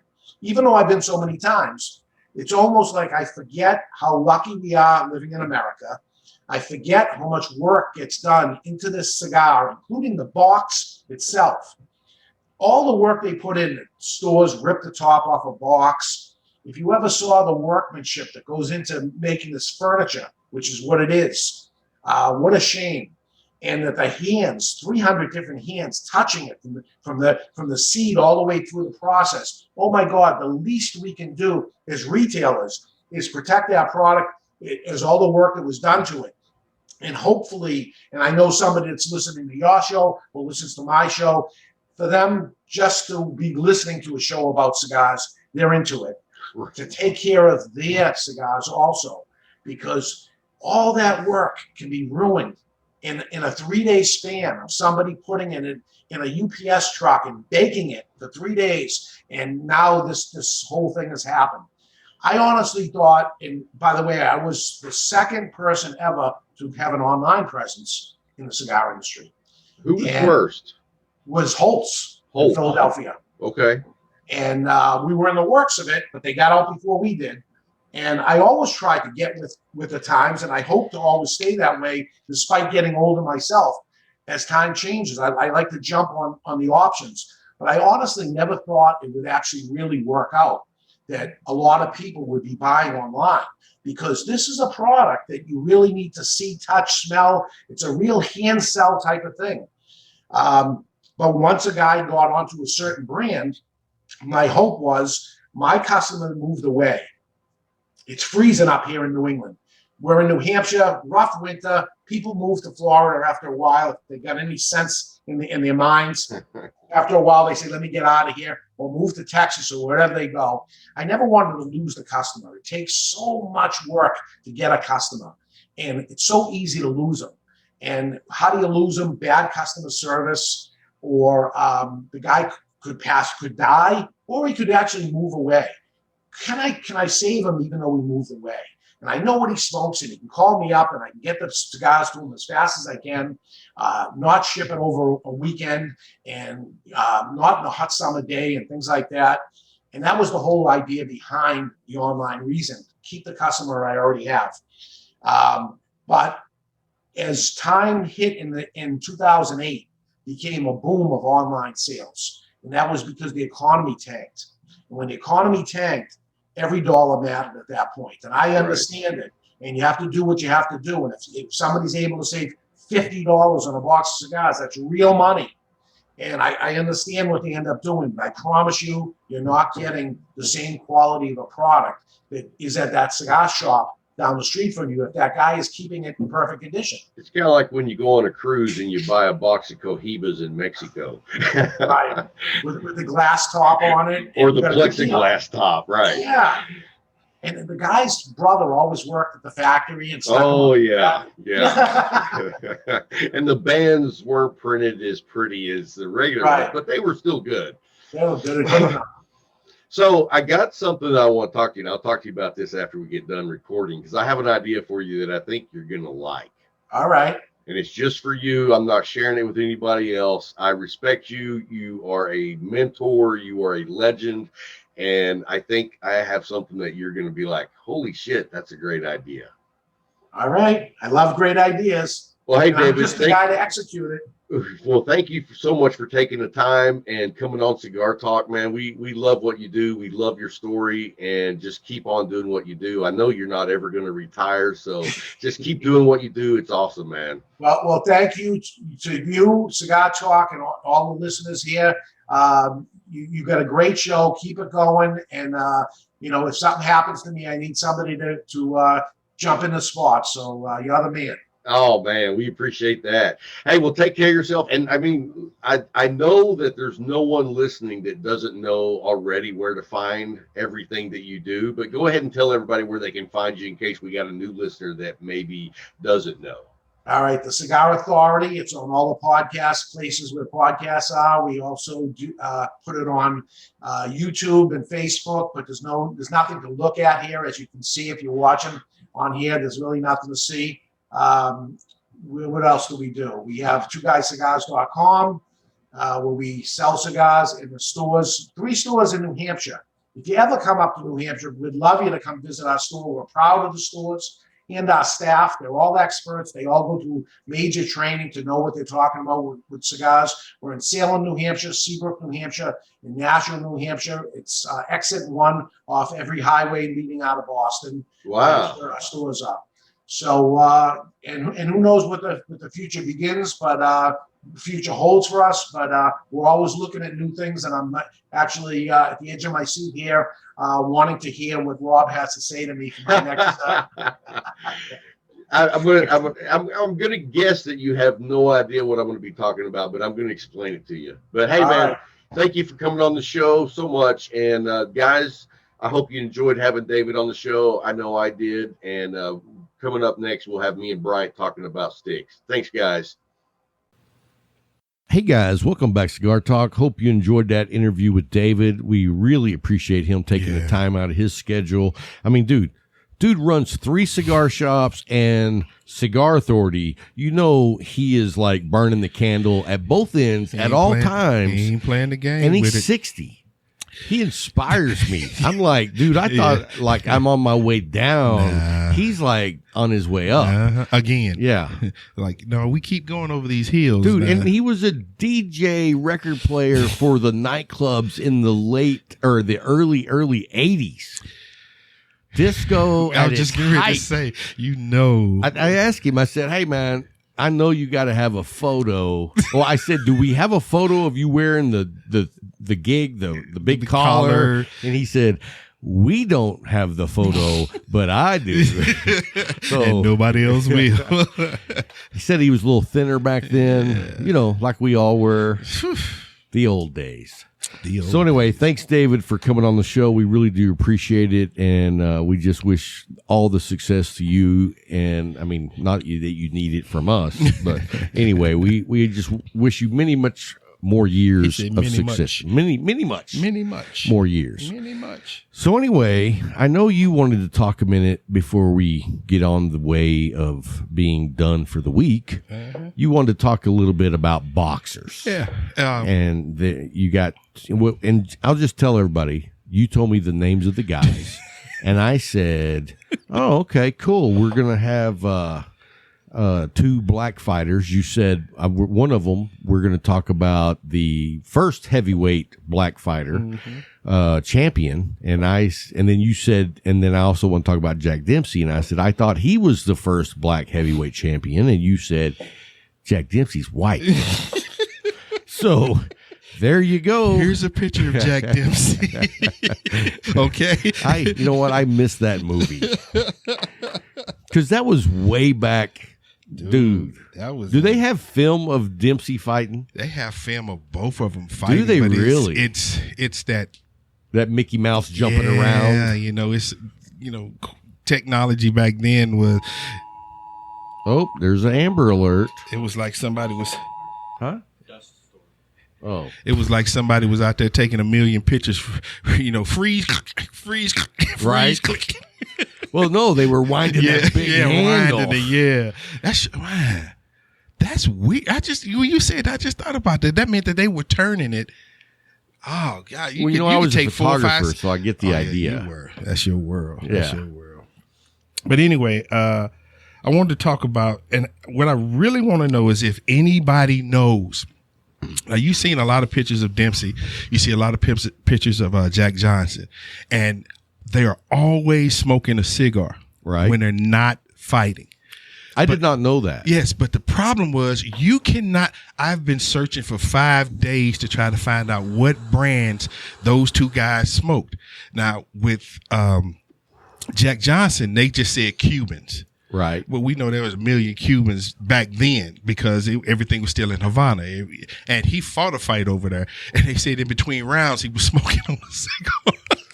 In between rounds. Between rounds. That's hilarious. But you could do that back then. Yeah. Today, you better not drink Gatorade between the rounds. They gonna find you. Right. Disqualified. Could you imagine See somebody fighting in Tyson and then sitting whipping back out a and cigar? whipping out a joint because that's what he's smoking. Yeah, he's a blunt guy. He's a blunt guy now. But it was talking about it, and it had a guy named Mr. Weston. He was Jack Johnson's manager, and he said that he never saw Jack Johnson without a cigar. He always had a cigar, but he said he always smoked it off of a holder. Oh, really? The tobacco never touched his lips, Very interesting. but he always had a cigar. I wonder why that was. Searching for 5 days, can't find out these answers. Well, but then again, we're in the 21st century, and that was back in the beginning of the 20th century, right, when these guys were fighting. And then we were sitting there talking about 100 years ago. Dude, and we were talking about one of the fights, 26 rounds. Dude. 26 rounds. So with the in between round time, that's probably about an hour and 40 minutes of being in that ring. You got about an hour and 15, hour and 10 minutes of fighting, hour 15 of actual fighting. Yeah. And then you have this other time where you're trying to catch your breath for a quick minute. I mean, I couldn't even imagine. Dude, no. And then there was bare knuckle. There were no gloves. Whew.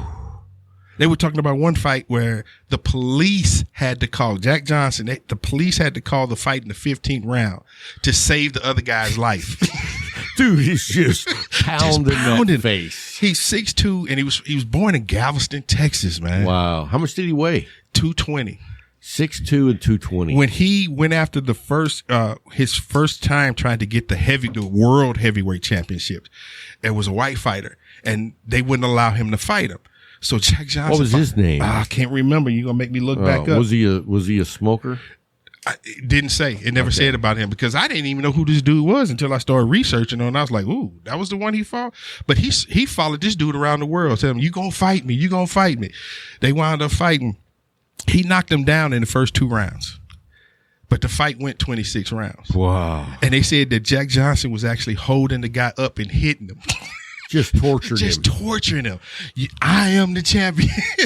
And I saw a video where Ali was talking about, he said, people call me weird, but he was crazy. Yeah. Because the dude, he went into the ring and he outclassed everybody that he fought until the last one. And his last fight went 26 something rounds. They said in the 23rd round, he told his manager, take my wife out of here. Take her out of here because he was getting beat. Wow. Age had caught up to him. He wasn't as quick as he was, and the dude was handling him. But he's like, "Get my wife out of there. I don't want her to see me lose." Because back then, when you got beat, It was a beating. You got the Pumpkinhead Deluxe, baby. Dude, I mean, the collie ear was not a joke. No. And like you said, there were people who died. Mm-hmm. That got beat to death. We talk about it now with the 16-ounce gloves and everybody. With somebody dying, it's like, oh man, I can't believe it.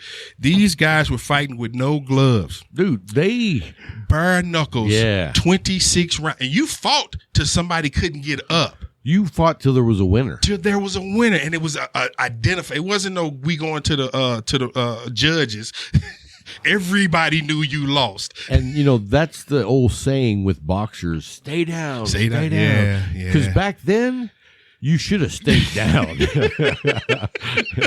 Now they pop up and do the 8 count, and they don't know where they are. Mm-hmm. And the guy's like, yeah, you're good. As we say, get them chicken legs, them legs. Yeah, if your knees aren't buckling, we'll let you go. You got to let you go. So. But it's just, I want to know, anybody listening to this, if they can find out what cigars, what sticks those guys smoke. Because like I said, all they say about Jack Johnson is Cubans. They don't identify what Dempsey smoked, but they say he smoked all the time too. So here are guys in the best of their shape, in the best of their sport, but they're enjoying the stick. Every time you see them, they got a stick in their hand. Oh yeah. Come on, that's something, man. Come on now. And I just think about when Jackson held the title, like where were they boxing at? Everywhere in the world. All over. He fought in Paris because the problem was he violated the Mann Act because he married a white woman. Okay. So he was on the run from the United States, and he was living in Paris, France.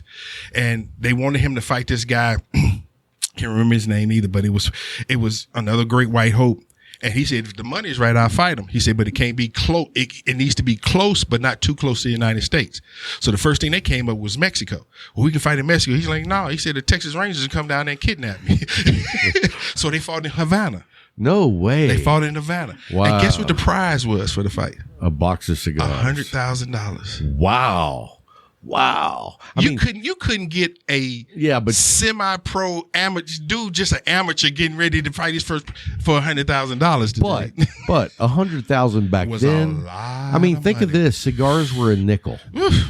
How many cigars did he buy with that $100,000? Right. I mean, houses were $2,500 to $3,500. Yeah, if that much. Cars were 1,400. 50 cents. He said 50 cents. I didn't want to drive a 50-cent car. But it's just like, I need to know what sticks those guys were smoking back then. I need to know what sticks they were smoking, man. Because here you have, you look at athletes today, you have, like I was watching this podcast with Ocho Cinco, and he had Cam Newton on there and Brandon Marshall. And they were smoking sticks, except for Ocho, because he's super into shape, but he eats McDonald's every day. Really? Yes, he eats McDonald's every day. And they were asking, and Cam was like, "No, man." He said, "I got to keep my body." He said, "Man, I don't want to hear that." He said, "I'm at 220 right now, and I can outrun you right now." He said, "Yeah." He said, "But I'm 6'5". He said, "I'm 6'5", 250. And he said, "This is 6'5", 250 in shape." He said, if I started eating like he said, I get one honey bun, I'm 300 pounds. Right. But it's the truth. But he even has a cigar bar in Atlanta. Yeah. Big fancy one, but he smokes them. People want to talk about, oh, you smoking a cigar. Bro, you just don't understand, man. It's totally different. Not at all. It's totally different. That's why after every championship, you see the winners with what? Cigars. Thank you. And that's my little insert on that. Hey, well, I got some just topical news. Mm-hmm. It doesn't have anything to do with cigars. Uh-oh. But Tesla did not sell as many electric vehicles as another car. Which one? The Chinese built a electric car. They sold 55,000 of them. Now, here was the big kicker, though. Mm-hmm. Like, what is it, the Class C or whatever it is, the S-Type or something? I don't know, because I'm not a big Tesla guy, but whatever. Anyway, like their base model was like 45,000. Yeah. The Chinese base model was like 200,000 in their money, but in our money, it's $4,500. $4,500. Dude, $4,500 for an electric car. That's probably gonna run forever, just like a Honda. As long as you keep changing the oil, it'll keep going. Well, the doors will fall off a Honda, but it'll keep going down the street. But I was doing some reading on Tesla. Mm-hmm. When I find I got a few minutes, sometimes I just randomly read stuff. Okay. But anyway, Tesla is not a car manufacturer. They are an energy company. Mm-hmm. And what they are doing in the solar sector, I guarantee you that within the next 2 years, they'll be number one in solar. Oh, yeah. It was very impressive. Yeah. And so I've got friends that, I'm not going to mention your name, that has Tesla stock. Uh-huh. And, it dropped down from $900 a share to like $6 something. And after reading what I've read this last weekend, I'm like, you ain't got to worry about it. Because it's going right back up. You know where the name Tesla came from, right? Yeah, it's the dude's last name who invented electricity. Yeah. Well, yes, he did. Well, nobody invented electricity. What he did was he revolutionized AC, where what's name revolutionized DC, which is both the other way around. Direct current. Actual Tesla current. was DC, I thought. No, I thought he was AC. Well, it don't matter. We know that they were on different forms of Tesla spectrum. was first. He was first. But Edison got in with the politicians. Oh, yeah. And made deals to where his structure and process is what caught on. Yep. And he made a mint, and Tesla, I think, went crazy. Didn't he go crazy? Yeah. Yeah, I mean, I think his wife committed suicide. Yeah, I mean, he was already a loose cannon. No, I was right. What? Tesla was AC, and Edison was DC. Okay, gotcha. Yeah. And DC doesn't reach very far. Nope. So really AC. the AC was the way to go. But when you get in with those that are in power, boom. It's not always first to market. no, it's who you know, baby. It's Right. Who you know. It's definitely not first to market. Nope, it's who you know. We were talking about that not long ago. AOL was first to market. Bringing up the eye. Ding.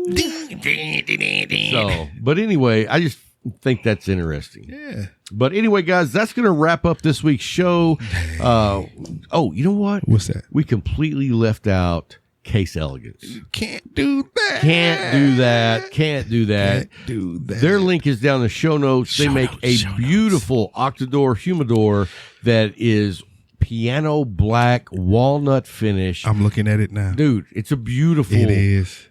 heirloom type piece of It is making equipment. that part of the shed look elegant. right. That one Just little that section. that part right there. Yeah. So go by and check them out. We're a big fan of what they do. They make watch boxes. yes. They make leather tote bags. He said toting. I He said added in the toting. bag. Added in the bag though. Anyway, they make man stuff. Yes. And so go by and check out what they have. And if you use the code Cigar Talk, they'll do free monogram on the glass of any of their products. It's beautiful, man. Anyway, It's guys, beautiful. that's going to wrap it up this week. And until next time, Keep smoking. boom.